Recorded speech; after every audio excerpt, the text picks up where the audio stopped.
I Heart by Daniel Johnson. Copyright 2020 by Renaissance. I'm going to the real world portal, and I will see my Elizabeth. I will see my real love, and all will be well. He reached out and shook Sergeant Mills' hand violently. Oh, thank you, Sergeant Mills, Sir Programming God of the real world portal. I am always indebted to you. Mills watched him as his arm wobbled. What have I gotten myself into, he thought. The portal was a wide open space that sort of looked like an airport. The ceilings were unbelievably high. In many cases, they went off into open space. Among the walls, at times, were large openings that sort of looked like doors, except many were just archways that seemed to go off into open space.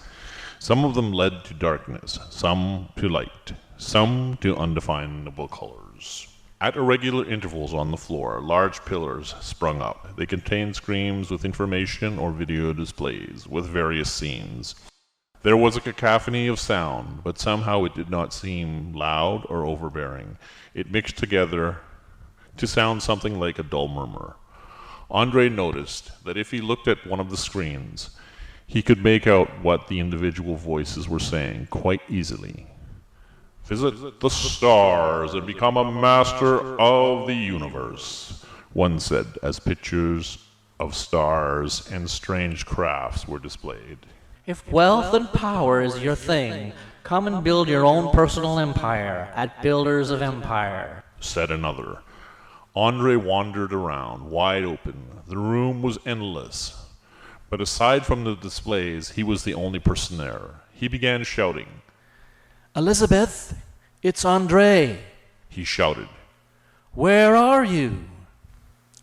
Moments later, he could see a slender woman walking towards him. She was dressed in an 18th century summer dress. It was Elizabeth. Elizabeth, he shouted. My dear Elizabeth, he said, rushing forward. Soft white fabric pressed against his black frock coat. The smell of flowery perfume filled his nose as the dizziness of the moment assailed him. She clung hard to him with a warm embrace. She had never been this close. He could feel everything, the warmth of her cheek, her soft hair as it brushed his neck, and her alluring spell. It was one of clean cotton fabric mixed with a light flowery smell and other more subtle smells that seemed to fill him with excitement.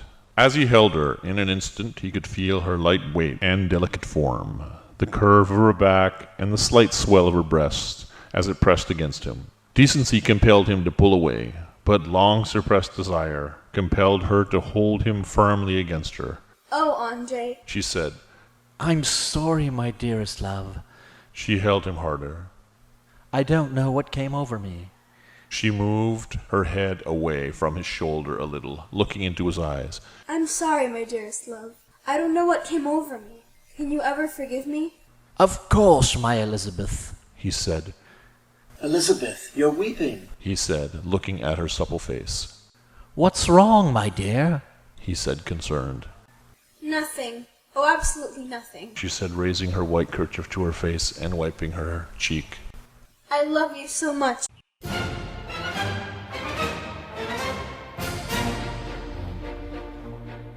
You have been listening to I Heart by Daniel Johnson. Copyright 2020 by Renaissance Productions.